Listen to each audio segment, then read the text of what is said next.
First of all, I will say my name. I'll introduce myself. I'm Norbert Tambe from Cameroon. That was my place of birth, and I'm a Cameroonian by nationality. And this I'm going to take it at I'm going to divide the history of my country into three. That is from the colonial, pre-colonial, and the contemporary period. Alright, I will start with the pre-colonial period. I would like you to know, to have a historical background about my country, Cameroon. Cameroon, before the colonial period, the 19th century, was administered by chiefs. We had chiefdoms, we have chiefs. And these various chiefdoms and chiefs, they had different ways in which they administered the people, the natives. So we had our common languages, our original languages.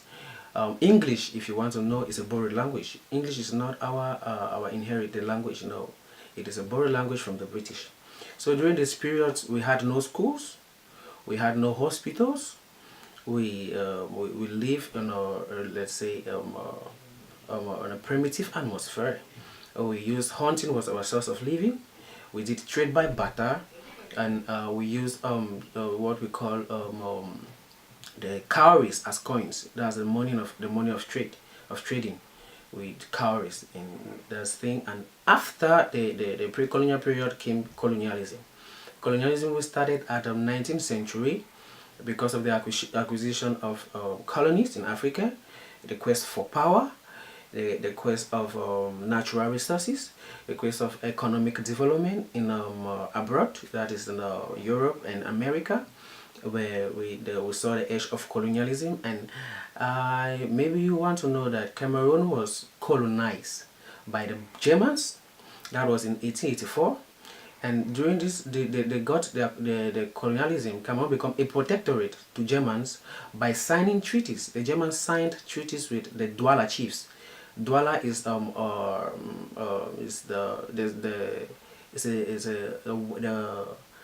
the economic capital of Cameroon today. So they got to sign treaties with the natives of Douala in 1884. Cameroon became a protectorate under the Germans. Now, after the Germans had colonized Cameroon by signing treaties in 1884, they did little when it comes to the economic, political, and social development. Yeah, it is true the German built bridges. It is true the German built schools, education centers. It is true the Germans built some of the administrative center, like the one in Buea. Buea is south in Cameroon, southwest region in Cameroon, that had served as a capital of the English part of Cameroon some years back. But the one thing I would like you to know is that the German built these bridges is not because they love us. They know that was not the main reason. The reason why they built these bridges was because they wanted to exploit the raw materials from the interior. They saw the interior as a means to boost up their economy back home in Germany. So the reason why they built these bridges and the hospitals and some of the institutions, which was maybe locally made, let me put it that way, was because they wanted to impress the natives so that they could get the raw materials. What I talk about raw materials, I'm talking about the timber, I'm talking about the palm nut, I'm talking about, we call it in Pidgin Banga, palm nuts. They use it to, remember, during this period came the age of industrialization. So they needed these things to boost up their industrial product. They needed the palm oil to put in the machines, to lubricate the machines, since they didn't have this oil. So in Germany. So during this period, now, after the Second World War, Germans were defeated in Cameroon by the Allied power, British and French. And now Cameroon was divided into two. Remember, Cameroon was first. Geographically, Cameroon was first one. I'm talking about geographically. It was one with different chiefdoms and different chiefs. Now, after the defeat of the Germans in the Second World War, that was in 1939-1945, Cameroon was divided into two by the United Nations. Remember, the League of Nations had failed during the First World War because she was not able to prevent some certain issues like wars. So the League of Nations was changed from League of Nations to United Nations Organization today. So Cameroon was divided into two. by the United Nations organization, and the larger share was given to the French, while the smaller share was given to the British. Reason why they gave the larger share to the French was because the French had lost most of her colonies during the First World War under the powers of the Germans. So the United Nations wanted to compensate France for all her losses that she had during the First World War. So they gave them a larger share. What you should note is that these colonies that were given to British and France was not was not a colony, was not British and French colony. It was a German colony, remember, by signing the treaties of 1884 by the Douala chiefs. They got it as a protectorate. Now, it was under the supervision of the United Nations. It was not something. And the British got to administer these territories with different policies. The French adopted the policy of assimilation. The British adopted the policy of indirect rule. The reason why they adopted these different policies, remember I told you from the beginning that Cameroon had chiefdoms and chiefs, and we didn't speak English. We spoke our native languages, different native languages. Cameroon is made up of about 260 something tribal groups. So we had different languages that we spoke. Now they had to instigate these policies because they wanted to facilitate their administration.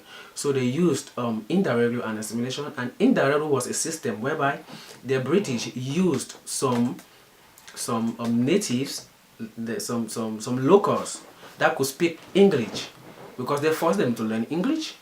So some natives were able to learn English. So they used the natives to administer the other locals via the chiefs. Means the use of interpreters. Before they speak something to the chiefs, they need an interpreter so that they can speak, and then you tell the chiefs what they are saying for ease movement. The assimilation was a policy whereby I was forced to speak like the French. I was forced to dress like the French. I was forced to eat like the French. So during this period, and it made many people in the Africa to come to learn French. Why? Because for you to be able to work in the French government during those periods, you're supposed to speak French, and it's the same thing. I will come to it during the contemporary period. Now, the first African that got to learn French was Blaise Diagne. He was a Senegalese during this period. Now, many Africans, many Cameroonians during the period, if you want to serve as a military in the French colony, you're supposed to speak French. You're supposed to dress like the French. If you want to serve as maybe as custom, you want to work in customs, you're supposed to speak French, you're supposed to drive like a French. This policy had both the disadvantages and the advantages. We didn't like it. People didn't like it. So we had several revolts. We had several different places, like the Bakuri revolt. We have the Banson revolt. These are various tribal groups in Cameroon. So because why they didn't like this policy whereby you come and you eradicate our culture and you want us to dress like you. It is not possible.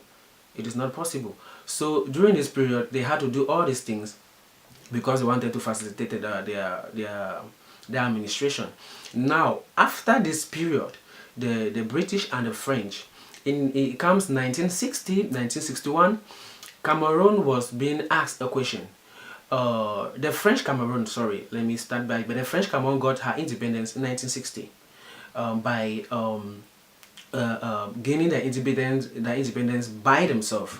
Means they were recognized as a state by the French, that okay, you are qualified to be independent, so we'll give you people your independence. In 1960, Cameroon, the French part of Cameroon got her independence. Remember, the French part of Cameroon was the larger part of the Cameroon as in general.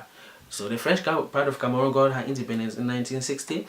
The British part of Cameroon, which is the English part of Cameroon, didn't have independence. Why? Because the UN considered them as being small. They were small in size, small as compared to surface area. They were small in population. The UN thought they didn't have the resource that they could take care of their political, their social, and their economic aspects of life. So they consider them not ready for their independence. But during 1961, we had what we call the plebiscite. That was in the 11th of February. In 1961, the plebiscite was organized. They were asked them the question: do you want to gain independence by joining the French part of Cameroon, or do you want to gain independence by joining your brothers in Nigeria? Yeah, that's the northern part of Nigeria. because Cameroon share boundaries in Nigeria today. You can see some people in Ekok and other people and other boundaries that they have the same culture that are still living in Nigeria today. So they asked them that question, and a few months later we had what we call the Fumbam Conference, the same year 1961. So to conclude on the points that they adopted during the plebiscite in 1961. And when they came to the Fumbam Conference, some certain issue happened during this period, and history said the Fumbam Conference didn't go well because the people went there, they were given drinks, they got drunk. The issue was the reason why they got there, the reason why they went there to adopt the kind of government that they want was not discussed. At the end of the day, they made a hasty decision that, okay, we will join. In the morning, before they get up in the morning, they just concluded, these people that have welcomed us well, why are we going to be dragging things with them again? They are good people. Let's join them let's gain our intimacy by joining them, because they were already been motivated by the drinks and the little money that they gave them. That's what history holds. So at the end of the day, they said, all right, we are going to gain our independence by joining our brothers in the French region. So Cameroon, the French part of Cameroon got her independence in 1960. The English part of the country got her independence in 1961 by joining the French Cameroon. Now, what I have been thinking is that, where is the third option? I was thinking the UN was supposed to ask the third option. Do you want to gain independence by being on a state on your own? That is the question the UN will have asked. And that is the question they failed to ask the UN to an extent. Because maybe the UN have given them some major reason that they can't be state on their own because of these certain issues. But they will have tabled it to the United Nations. Alright, I want to be independent by getting independent on myself. But they didn't ask that, which would have been better, because today we have some little crisis back home there today, which is as a result of all these things. Now, after this they had their independence by joining the brothers, and Cameroon became a unitary state, and it was administered by a president called Amadou Ahidjo. That was in 1975, 1982, as a unitary state. And during this, they had an agreement that these people are from different cultural backgrounds. English had their own cultural backgrounds. The French had their own cultural backgrounds, which we borrowed from the British and the French today. Now, you are going to respect these people based on their cultural backgrounds by joining you people. That's what the French agreed. They said, okay, we are joining you people, but we have to have our state root. You have to respect our system of education, which was English. The method of teaching in classroom was English. Our language that we spoke was English. Our law that we practiced was common law. So these things today, if we are coming to the contemporary period now, that we have left from the prehistoric, the pre-colonial, colonial, and the contemporary period. Now this issue for 30-something years today, after the other president, we have had only two presidents in Cameroon, Amadou Ahidjo and President Paul Biya. So Amadou Ahidjo ruled from 1975 to 1982 and gave power to President Paul Biya because he trusted him so much, and because of the e-health that he got. His French doctor told him he was sick, so he can't rule the state. So he gave power to Paul Biya, whom was the most trusted person at that time. So since Paul Biya, Cameroon became a unitary state and Paul Biya took over power, today in Cameroon we are having what we call a political tension. The Cameroonians, the English part of Cameroon, for about 30-something years today, they have been marginalized, they have been ignored, they have been left aside when it comes to social development. Their culture has not been respected for some time now. I'm sorry to say that. But if you will see the English part of Cameroon universities, most of the lecturers that are in the University of Cameroon, Buya, where I graduated, they are mostly French. So the reason being that when we have these exams in Cameroon, we call ENAM, ENAM, this teaching exam, and they have another one, ENAM or the exam the exam that you get into before you become a teacher in Cameroon. So when after you write this exam, you have this regional balance. So in order for them to do a regional balance, you know, the Cameroon has 10 regions, and only 2 is made up of the English. The rest is made up of French. So if you want to do this regional balance, at the end of the day, the French are going to be the majority, while the English are going to be the minority. So at the end of the day, the French teachers, they are the one filling the English universities in Cameroon. And as an English person, if you come to class, you speak French or you can't speak good English, I'm not saying people are perfect, yeah, in English language, but English language is not our first language, besides. So if you come to class, that imagine someone who has gone to school for, let me say, 25 years under a French system of government and comes to class to teach you in English. I, as an English person, I will not get to understand you better as compared to the way if an English teacher is going to come to class to teach me. So that aspect of language has been ignored. Our culture that says, the cultures that says common law, that you are not guilty until you are proven guilty.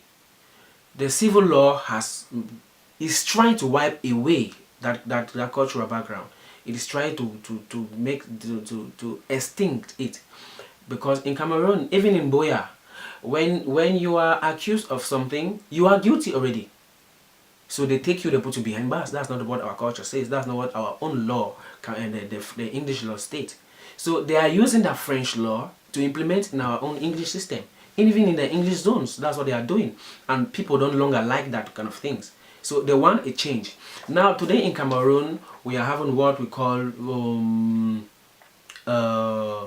we have the secessionists and the federalists. 2 people in Cameroon now, that they want the country to be as it were before. Remember, we were 2 different states under 2 different colonial masters. We had 2 different cultural backgrounds. So people, since they are fed up with all these kind of things, they want to go back to their state roots. They want to go back to that country where their own recognition can be recognized by themselves. You respect my culture, I respect your culture. The government doesn't want that. The southern part of Cameroon is made up of the English part of Cameroon, that is made up of northwest and southwest, has the what we call a good natural resources that are really adding to the national income of the country. We have oil, we have timbers. You know, right now in Cameroon, we have the federalists and the secessionists. Those who want to secede from the government and those who want a federal state, because they believe federation is that kind of system whereby each region has its own governor. It's a monopoly. It has the power to decide on its economic, political, and social issues, and the feedback is being given to the state government there in Yaoundé. So that's the kind of government I want. Is that I want a governor that we can have control over our own resources, because most of the resources that are being exploited in southwest and northwest, we don't enjoy the resources. We don't have good roads, we don't have good hospitals, we don't have good schools, we don't have good pipe-borne water, which is not. But when you go to Douala, in most places they have good schools, they have good infrastructures, they have good companies. We don't have companies there. In southwest and northwest, we don't have companies, but most of the resources is coming from southwest and northwest. We have the oil, we have the timber, we have the nuts, we have everything. They come there and exploit it.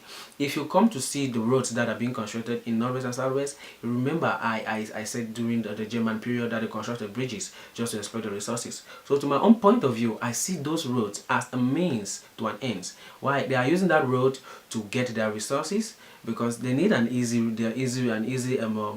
roads to get those oils and call it Sonora, from Sonora to Douala and the rest. So, and those timbers, at times when they even export the timber from southwest, on the timber logo they are going to tag another place.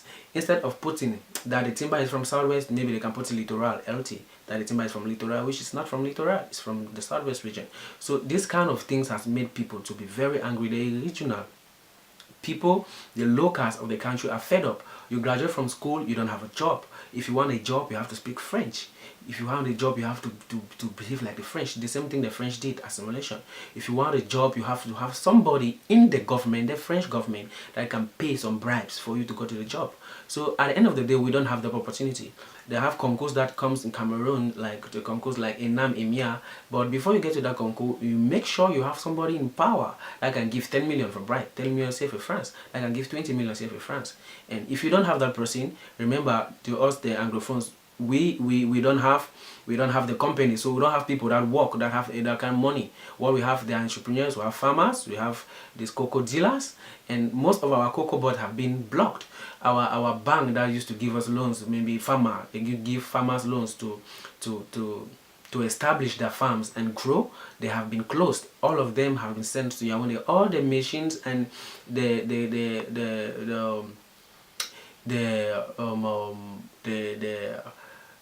infrastructural machines like caterpillars and the rest that could use to construct roads, they have been taken all the way from southwest to littoral to Yaoundé. We no longer have them. We had seaport, it has been closed. We had airport, it has been closed.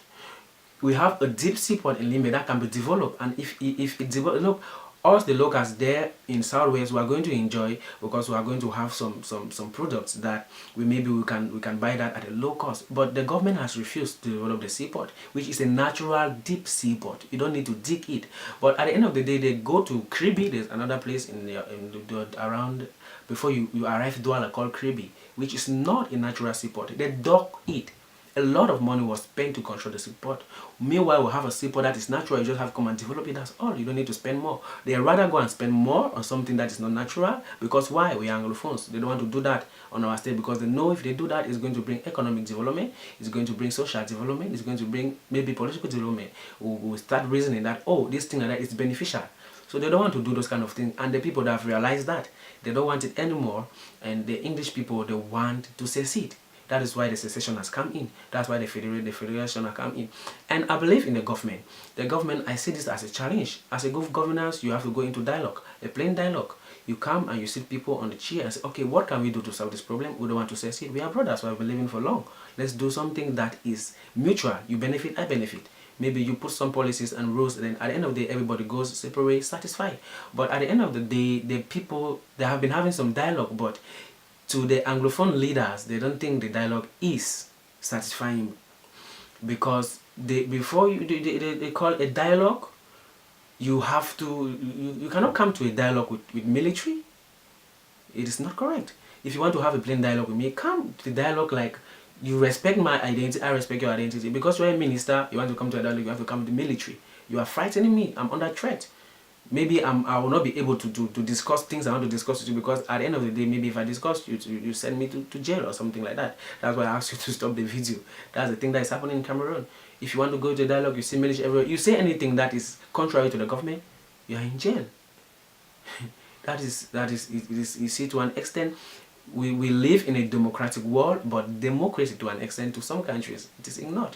That is why the name of dictators and, you know, tyranny comes in. How can you say we are in a democratic world and you don't allow freedom of speech? It is not good. So I think right now in Cameroon, what the government needs to do is plain dialogue. You call people in table and they settle these things, and one and for all. People have been dying in Cameroon since last year. There have been no schools in Cameroon now, as I'm talking to you. There have been no schools in Cameroon for about a year now, and this is the second year there are still no schools.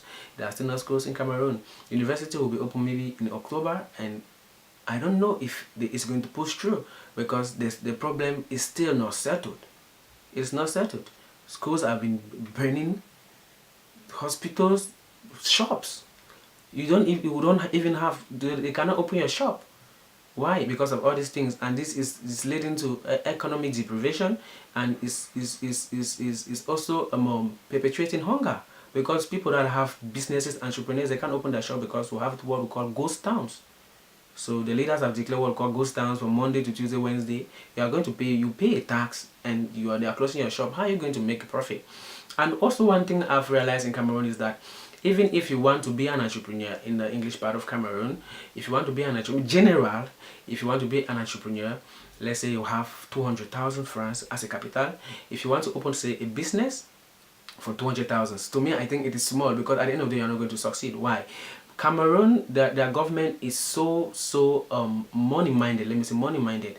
If you want to open a business first, the rentage of that apartment is going to cost you for a year, let me say 100,000. You are going to pay 100,000 for a year, and you have 200,000. Now, to get those products that you want to sell, you have to travel from Boya to Douala, from one state to another. Why? Because we don't have seaports. Those kind of things don't come into us. Why? We already have seaport that we just need to invest, and we have those kind of things. We can afford it cheaply, but they don't do that. So you have to travel. You pay transport. Your risk is there, and you go and purchase those goods at a higher price. You come here in back to Boya to put those goods. Tax is going to come, and the tax that they're going to give you let's say per year is even more than your capital.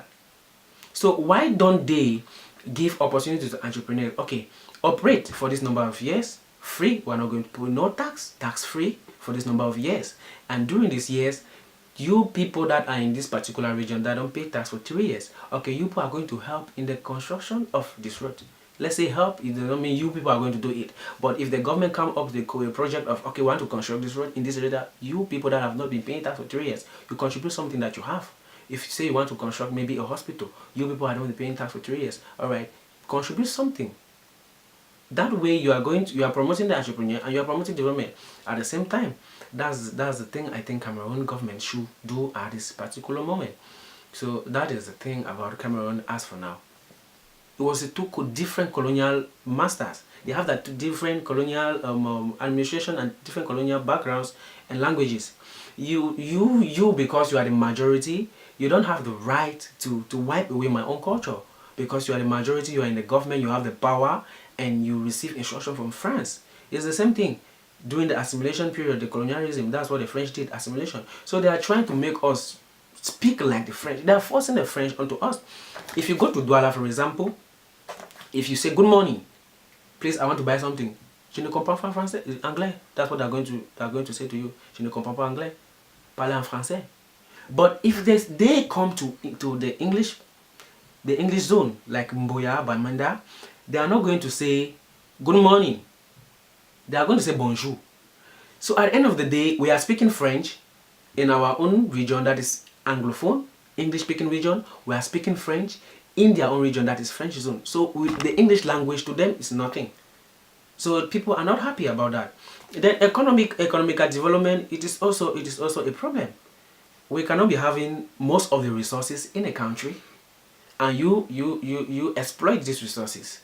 At the end of the day, we don't have a share. Like the oil refinery in Cameroon, Limbe, Sonara, they get this oil from Limbe, they go with it in Douala and Yaoundé, export it to France. The tax of that oil industry is not being paid in Limbe. 70% of the tax is being paid to Douala. That's the economic capital.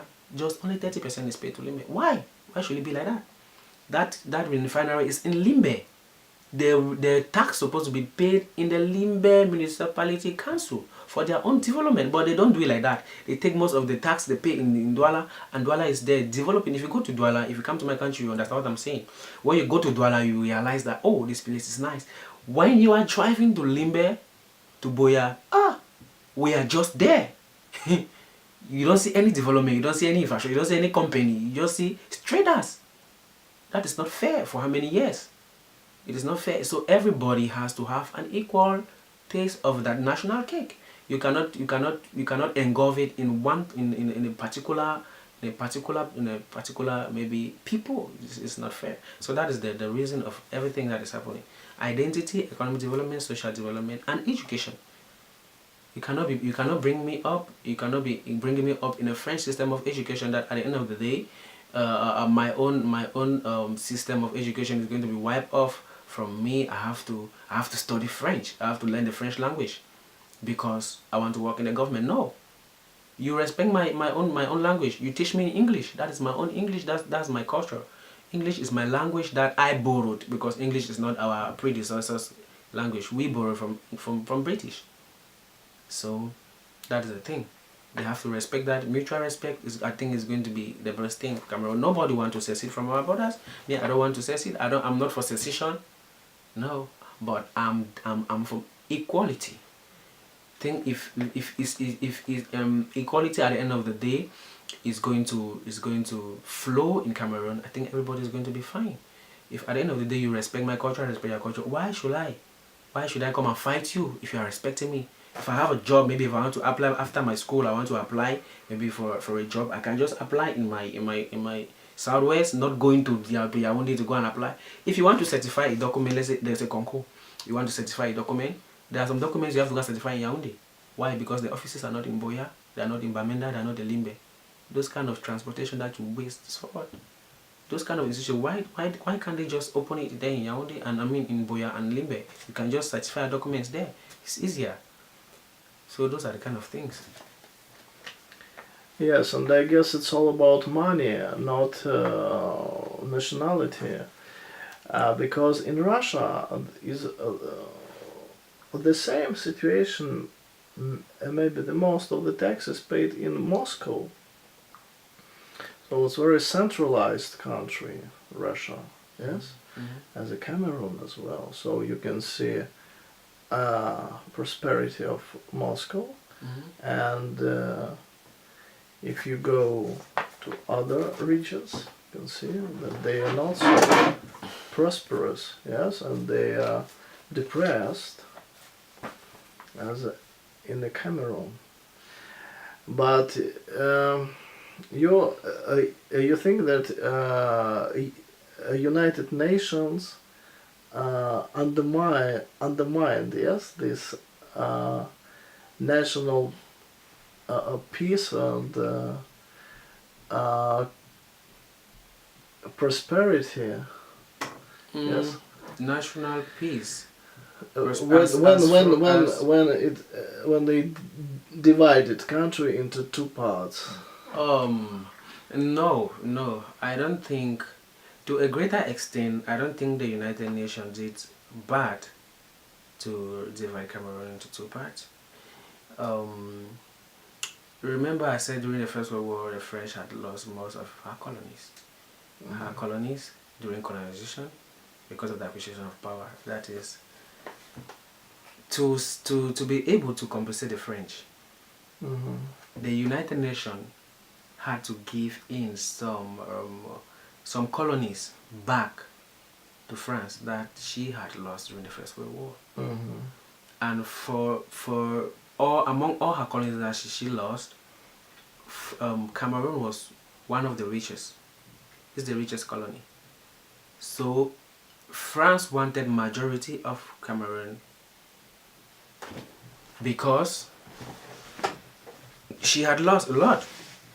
And the British, since she was contributive during the Second World War in the defeat of the Germans, she needed a share.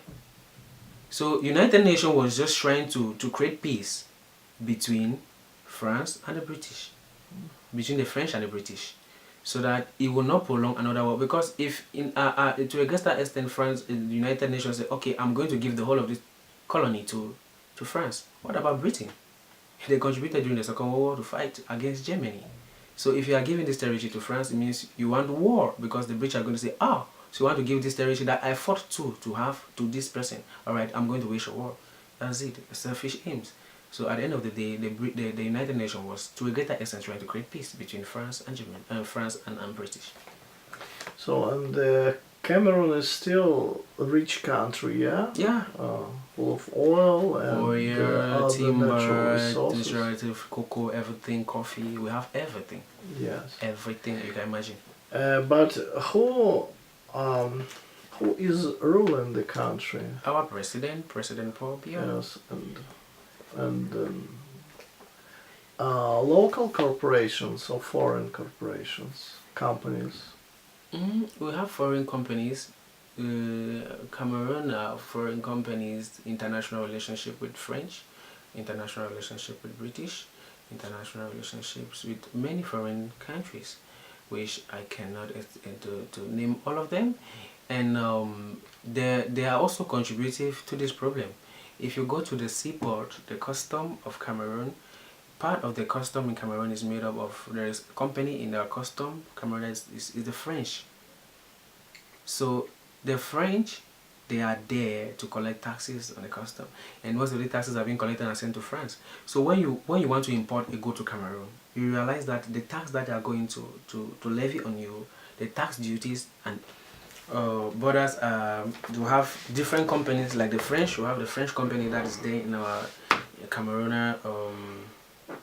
customs institutions. So the reason why some of our brothers here, or some of our brothers that are abroad in the diaspora, if you want to import, or any person, if you want to import something back home, your tariff is going to be very, very high, because this tariff is going to be divided into two companies.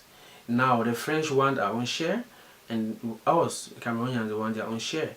So the reason why the taxes are high is because of these different companies that are especially France, and that is the reason why, if you see today in Cameroon, people they are not motivated to send something back home, except you have somebody in the customs that is going to help you discharge your goods at a lower price.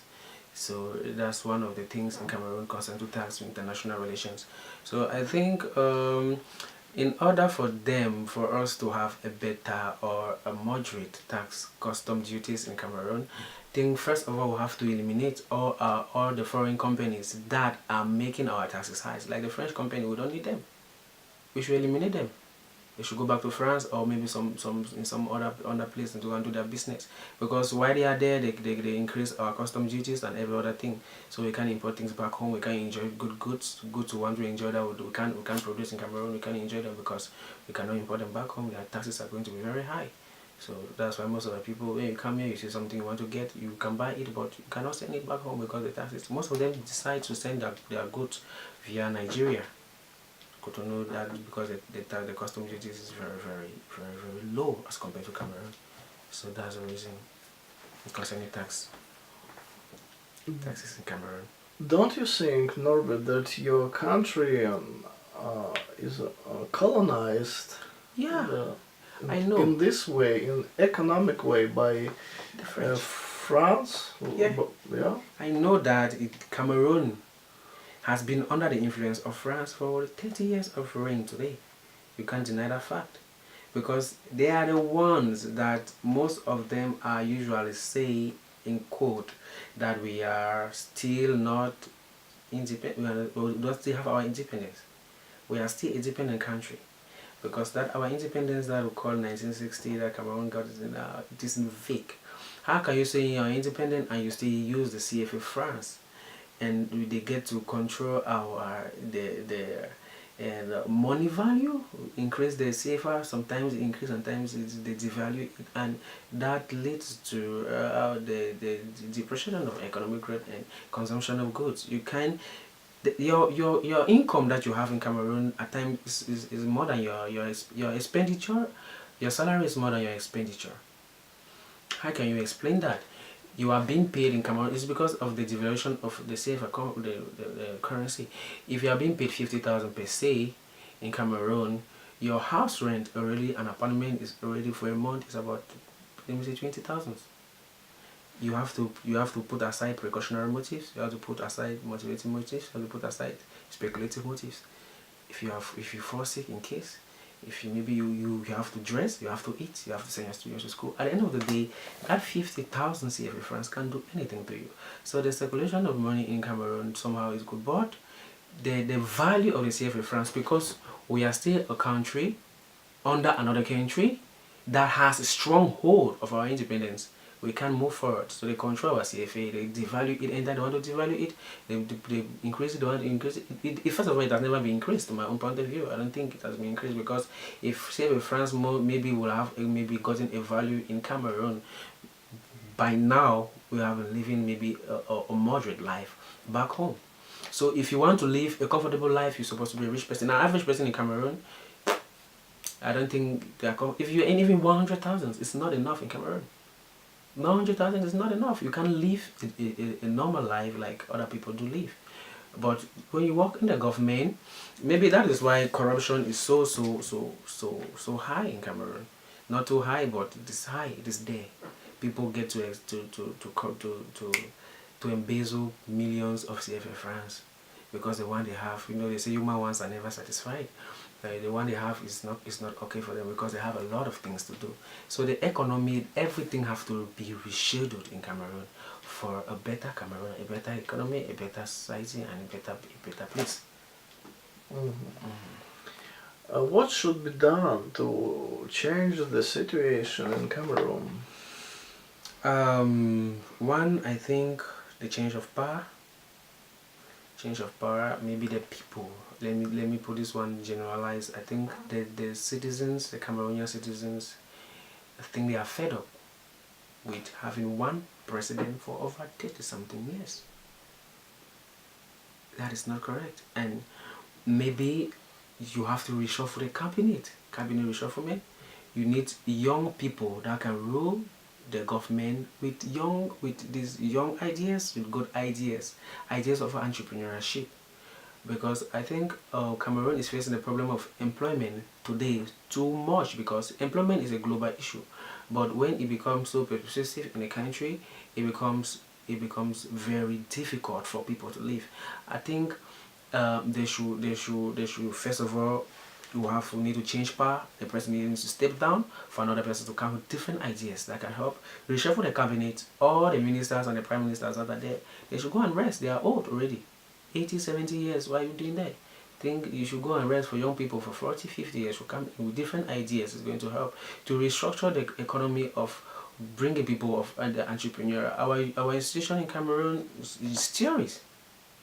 They just teach you, it is good, their teaching is good, our educational program is very good, but I think they should step it up by bringing people of entrepreneurial backgrounds, grooming people of entrepreneur, how to be yourself, to create a business and to make a living by yourself.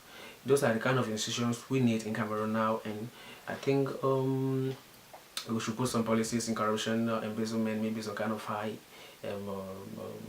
institution that are going to investigate all those kind of things for people that are being caught for corruption, favoritism and embezzlement, those kind of things. I think it's going to reshuffle the economy of Cameroon.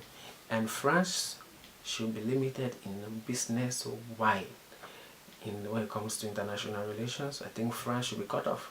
I know it is not possible to an extent because they have been there since, and it's going to be difficult because they know what they are getting from Cameroon is going to be difficult. So I think they can limit the international relationship with France in a certain aspect. That's going to help the economy too of Cameroon. I think so. My point of view. Who should do this? Really? Who should do it? The government. Yes. Who should do this? The government should do it. They have the power. They have the power to do it. I think to an extent they don't care about us. Because if you do really care about your I don't know, if you really care about the citizen of your country, you care for their well-being. You care for their health, you care for their future, you care for their children unborn. You care for their education. So if till now they have not done these things, it's because of their own selfish aims.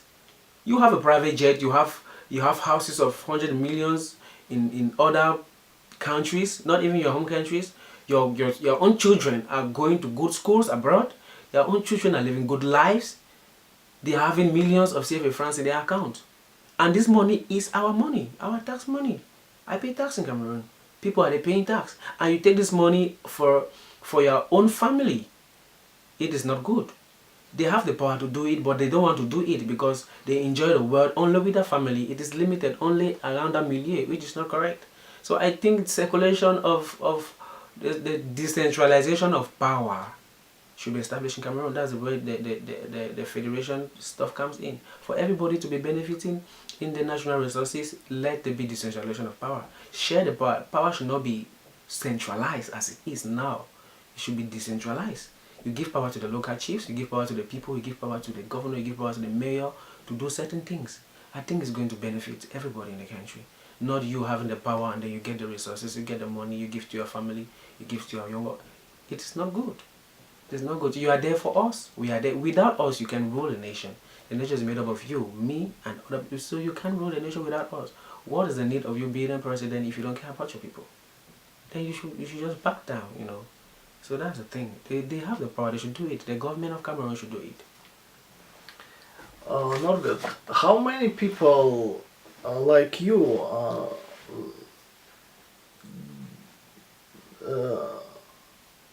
are living in Cameroon? People like me, Yes, the same and the same mentality. yes, and like-minded people.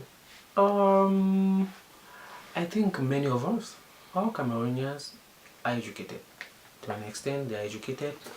Um, I think there are much more better people out there than me in Cameroon, you know, that have brilliant ideas.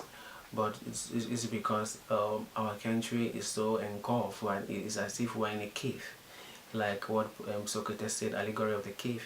You are when you're in a certain place for a long period of time, and you don't know anything, Plato, when you don't know anything outside until you get to get out of that box, then you realize, oh, this is how the world is. So there are many people in Cameroon that doesn't know how things work. Not because they are not intelligent, they are intelligent, but because the Cameroonian government doesn't allow them to exploit their creativity and to make it come to reality. It is a problem. In Cameroon, you can have a creative mind. You want to do something, but you can die without doing that thing because you don't have the resource, which is not good. So I think the government should give every Cameroonian the opportunity, being less privileged, being the average, being the rich, to be able to maybe to express their ideas and make it come to a reality to a greater extent. Because if you have, let me say, as I earlier said, if you have an idea to and you don't have the resources, you can do it.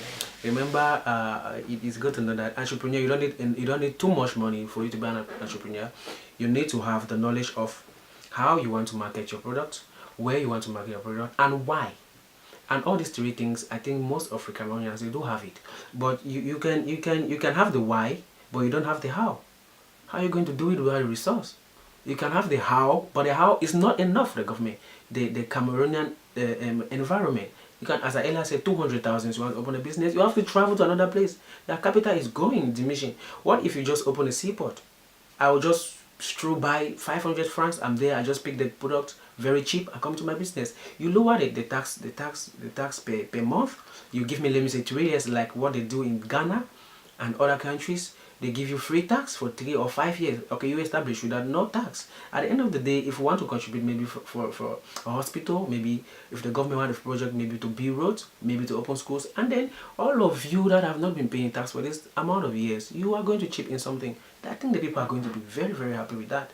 But they don't do it like that. I cannot have 200,000, then per year you are giving me tax of 150,000. How much do I have my capital? So people don't grow. The rich remain rich, the poor gets poorer, the average remain average. You can remain average in Cameroon for the whole year. The whole entire life you stay at the same spot. And the rich will continue to get rich. I guess that Cameroon government is not going to change this situation. And what do you think? What is the circumstances of such policy? Circumstances of social Yeah, policy. yes, of social policy. The policy that I just Yes, as you you have described. yeah. When you look at the background of the policy, I think it is possible. One, I will say it is possible in Cameroon because Cameroon is an emerging country. It's an underdeveloping country. So it's like a pyramid. It is climbing up a hill. It has not reached its peak of development yet. So if you are giving that opportunity to entrepreneurs, those kind of policy, you are promoting emergence in the country.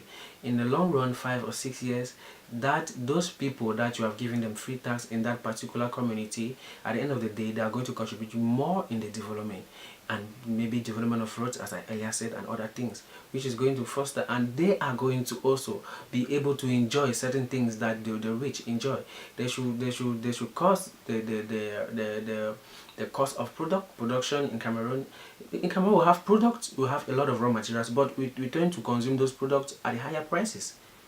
Why? Because most of the products they have been imported in other exported in other countries, foreign countries, which is not good. Why not minimize? Why not cut off the price, the home consumption products to a certain way that even if I'm not rich, I'm able to buy that, and it's okay for me. Even if I have some money, even as little as it may be, I will be able per se a day I'm comfortable. It can happen. Instead, the taxes are high. Home consumption products are high. We have rice, we have everything, but we tend to consume those things at a higher price. Why? Because people don't promote it. You don't promote it. If you don't promote agriculture in the country, that we have a good soils. We cannot be buying rice from another country that we have good soils. We have rice like the rice in Bamenda that you can just invest and then we'll enjoy those kind of things lower. Instead, you prefer to go and buy them somewhere and bring it. That is not good. So if you invest in agriculture, you minimize your cost and maximize your profit. At the end of the day, everybody is going to live satisfying. Yes, but we don't see this. Yeah, we don't see this because of the government that we have now. Yeah. The government that we have now are self-centered and they are selfish. So what they need to do is, as I earlier said, the government should give power, and that's what is happening in Cameroon. And I think to a longer extent, it's not going to stop till it's either the president backs down or a federal state is. I don't see secession. Secession, I see it as something for 5, 6 years, 7 years, 10 years, even more than 10 years, even, and it's going to cost a lot of lives. People are going to die, and we don't want that. So I think a federal state is the best, but federation to an extent too, it is not good for Cameroon, because I would say they don't have economic in terms of natural resources per se in a region is not balanced. Some other regions or some other part of the country are going to be more richer than other, because the southwest they have oil. The other people, like other people in west and other regions, they don't have those kind of resources. How are they going to manage? So that's kind of a thing that is going to be somehow discriminatory in the federal state of, except I don't know, maybe they can link the federal state like Douala, southwest and maybe west to be one federal state, so that they support each other, and north and any other thing that should be like a linking. They can be two-state federation. Yeah, two-state federation. No, two-state federation is kind of like secession to an extent. So the government will not do that. So I think they should just link the federal state, the three states that they have common languages, because the Sawa, that's from Douala, the Bakuri, they almost have the same language. So if they can link Douala southwest and the other west, they have the same language to be one federal state, it's going to be good. That's another option. That is going to be perfect for the country. But as I earlier said, the government does not want to do it because they know what they are enjoying and the pressure for France. If at the end of the day Cameroon gets to secede, English part of Cameroon will not want to do business with France. And France is going to lose all those oils. Where are they going to have those oils? Cameroon have oil that are still not yet to be exploited. So if at the end of the day they secede, the English part of Cameroon, they know how French does business, they will know how to get into business with France. France is going to lose that opportunity. Where are they going to have oil to do the things they are doing overseas? So that's the kind of things they think about. So France has pressure on the government that don't give these people this thing. They are going to enjoy while people will not enjoy it. At the end of the day, everything is just self-centered. So we just have to, let's say, hope and pray that everything goes better. As I earlier said, it all depends on the government. It depends on the government to an extent, but God has a final say. The government can do something about it. It is possible. There is a way forward. It's not like it is blocked. There is a way forward. They can do all these things I've said. They are good ideas that they can implement. I don't have the power, but they have the power. They know about all these things I'm saying. They know better. They know better than me. So they have solutions that they don't want to implement because they don't want others to enjoy from the national cake. That is it. That is Africa.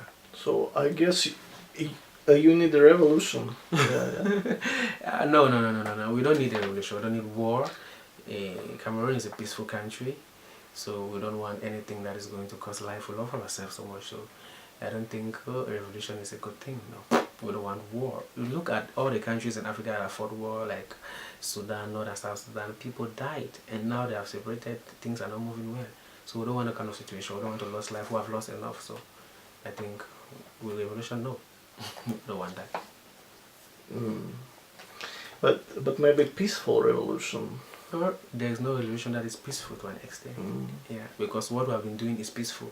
People comes out with placard to explain their grievances. Oh, we want change, we want change. At the end of the day, they are being shot by the government. Police, because what they say they are secessionists, they are terrorists. You see, those kind of things. They are terrorists, they are secessionists, they are disturbing the peace of the nation. So at the end of the day, no revolution is peaceful. Maybe to some other countries, but most of the African countries, because of their presidents and their way of governing and their selfish aims, bias, stuff like that, power. African, they love powers.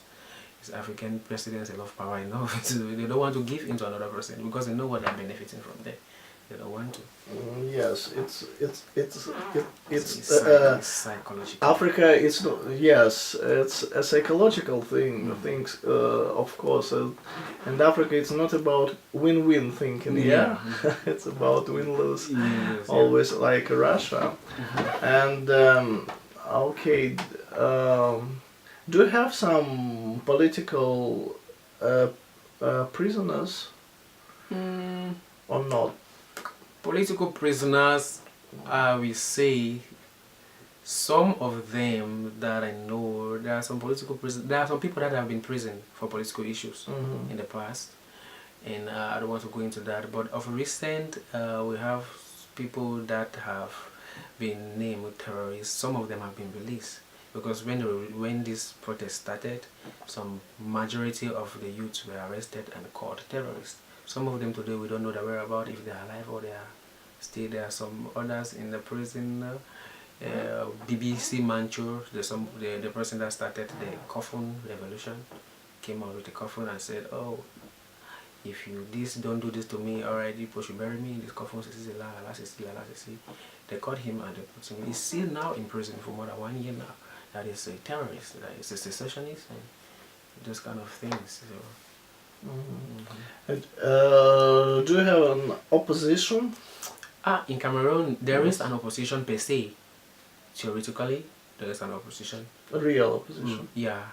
But to me, to an extent, if I say real opposition, because I'm saying that because Cameroon CPDM, that is the main party in Cameroon, the ruling party, CPDM. And we have SDF, which is the one of the opposition party in Cameroon.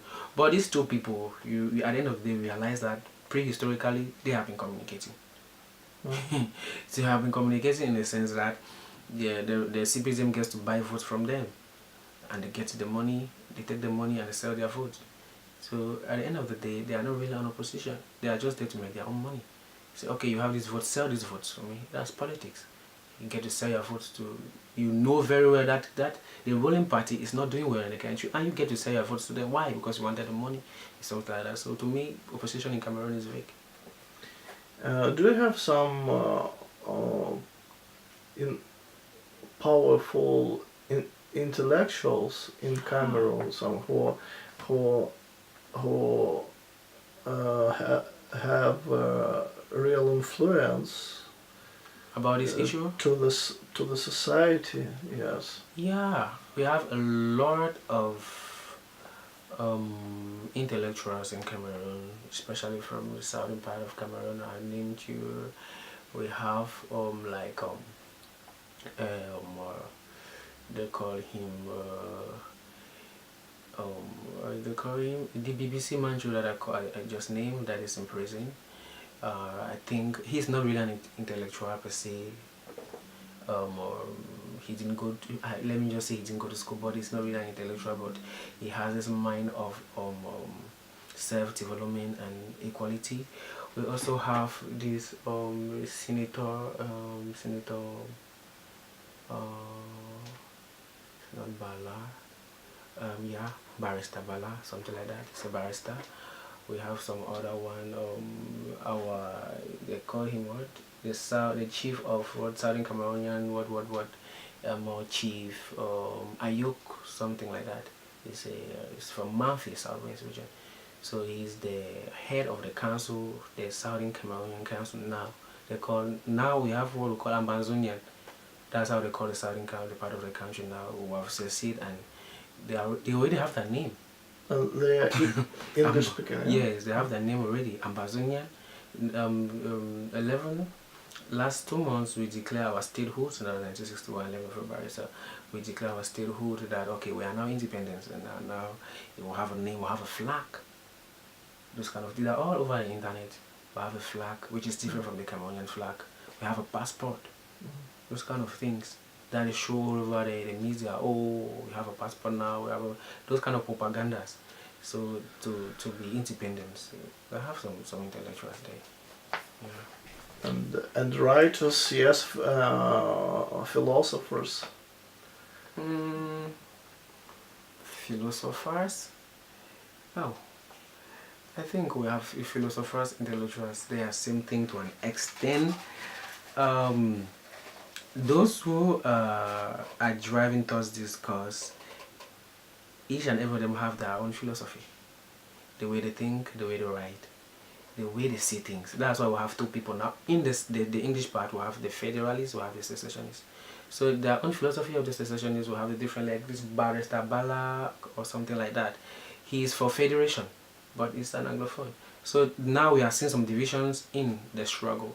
We have people that have their own philosophy of secession, we have people that have their own philosophy of secessionists. So those kind of things. We have some philosophers, but I don't really know their name because I'm not really into politics, so and I don't get to know what they are doing, because I just think together we stand, divided we fall. So to my own point of view, if Cameroon can be as one and everything being equal, I think we are going to be better. So if you are critically ill or maybe something that is very serious, if you go to the hospital, they will not have the expertise there to help you at that moment. So you have to take another bus to another region, Lancantini, which is far. They have all the equipment that can help you. So that movement from one place to another can cost you your life. So we don't have good infrastructure, we don't have good hospital per se equipment, we don't have good construction of roads. Just most of the social, I just talk about construction of roads. You cannot travel from one place to another with, let me say, lower cost of transportation. You have to pay high because of the bad roads. At the end of the day, it's dangerous. You could have an accident, you can lose your goods, you can, many things. So those are the social problems that, but from the scale of preference, what if the government wants to do now, I think they should improve from the hospitals and create employment. Care about the health of the people, and they should care about the future of the people. What about criminality? Oh, social plight. Social plight, criminality in Cameroon. If you want to talk about criminality, you realize that it results from the unemployment stuff and the lack of you not being satisfied with what you get because of the way the government is treating you. You have to, maybe, as I earlier said, that if I had opportunity, I would open somewhere like a society institution for civics and ethics to groom the youth that didn't go to school to have something doing. So they don't have this kind of institution. That's why at the end of the day, a youth that who doesn't have educational background turns to go on to be a criminal, to be a thief. Maybe the girls will turn to be a prostitute, because why? She has nothing to offer to the society, so only herself. And the criminality comes to play. Maybe you want to go and steal for food. People don't steal because they love stealing. I don't think so. Nobody was born or created by God to come to the world and steal. It's the society that makes you who you are. The environment can influence you, and you can influence the environment. And if you don't have a stronghold on the environment is going to have a stronghold on you. So if at the end of the day you grow up in an environment where nobody is maybe grooming you intellectually or grooming you to be something in the society, at the end of the day you are going to be wayward. It is just reality. As I earlier said, I'm realist. It is a reality. You are going to be like that. It's not that you're bad. All those thieves, they are not bad. If you give them something today, or maybe you give them another opportunity, they will turn to allow stealing. They don't like it. They don't like it. Prostitution, they don't like. Who wants to be selling herself for money? If she has something that can earn her money or a source of living, she wouldn't do that. So those kind of things are lacking in Cameroon. That's why earlier I said that if I had a opportunity, I would do it. Yes, because I grew up in that kind of society where environment have stronger hold on even my friends back home. There are most of my friends that they are just roaming about the society. The environment, bam, bam, bam, bam, bam, bam. They don't have anything to do. Why? I came to realize that our environment is just nothing. Nothing to educate you, nothing to promote you, nothing to improve, nothing, self-development, nothing. You're just there. Depreciating every year, every year, every year. So that's one of the things I want to do when I go back to Cameroon. So Cameroons feel themselves like slavers, yeah? Yeah, some of them feel themselves like slaves, like the English-speaking people, and some people in French. It's not that Cameroon, all the French citizens, they are fine. Some of them are, they are also not okay with the government. But the effect is so much on us because our identity is being involved. That's why we see the effect some kind of way. You understand? It's not that all Cameroonians, all French Cameroonians are good. Not every person that is a French-speaking person is okay with the Cameroonian government. Us, we are affecting, this thing is affecting us more because our identity is being involved and it has been going on for a long period of time. Yeah, so that's the reason, so that's it. And I saw some news about Kenya, and I knew that 100,000 young girls, age of 8 or 9, involved in prostitution. So that's the thing. And in Cameroon, is it the same? Now in Cameroon, I don't think the average for a prostitution can be 17. 17, that's the average. Can be 17 and above. Yeah, 16 they are allowed to have boyfriends and other ones and the things like that. And this also causes international migrations. That's why some people, if you realize in the sub-Saharan Africa, they want to travel abroad. Some of them hide under trains and something like that. It is because of all these our leaders. It's not that we have everything you can imagine, but the management of the administration is poor. So those kind of things, it's not that they are bad. Africans are not bad. Africans are good people, very good people, nurtured. It's their environment that is turning them to, let's say, people that they don't want to be. As I earlier said, nobody wants to be a prostitute in Cameroon. Nobody wants to be a prostitute in Africa. Nobody wants to be a thief. The reason why there is high crime rate is because there is high employment rates. Very high employment, and the government is doing nothing about it. So at the end of the day, I can say a government function is equals to high crime rate society. They are the one because of it. They can do something about it. They don't want to do it because if they have 100 million, it's not okay for them. They want to have 200 million. If they get the 200 million, it's not okay for them. They want to have 300 million. Okay, you are having this thing alone. What about others? Why not distribute these things? You can have a share and everybody has a share and criminality will stop. The social plight will reduce. Yeah, that's the thing that they fail to do in Africa and Cameroon in particular. So it's a lack of solidarity, yes, among Cameroonian society. Solidarity, equality, of people. Yeah. You should unite, yes. And I'm for unity. I think unity is good. As I earlier said, united we stand, together we stand, divided we fall. Yeah, so I think unity is good, but those who are managing these states of government, they are not the other person. They are the person destroying the adjective that describes that. Unity is something that is good. It depends on how you are going to manage this unity. If you are using this unity to exploit me, then that's not unity. That is marginalization and exploitation. That's not unity. But if you are using unity for our mutual respect and benefit. That's unity. I get to enjoy from you, you get to enjoy from me. I think that's unity. So unity is not something that is one-sided, it's two-sided. So it depends on the person who is on the definition of unity and who is managing that term unity. Yeah. Okay, Norbert. Wish you all the best, Norbert. Thank you very much, Mr. Good Max. luck in Estonia. Thank you. Okay.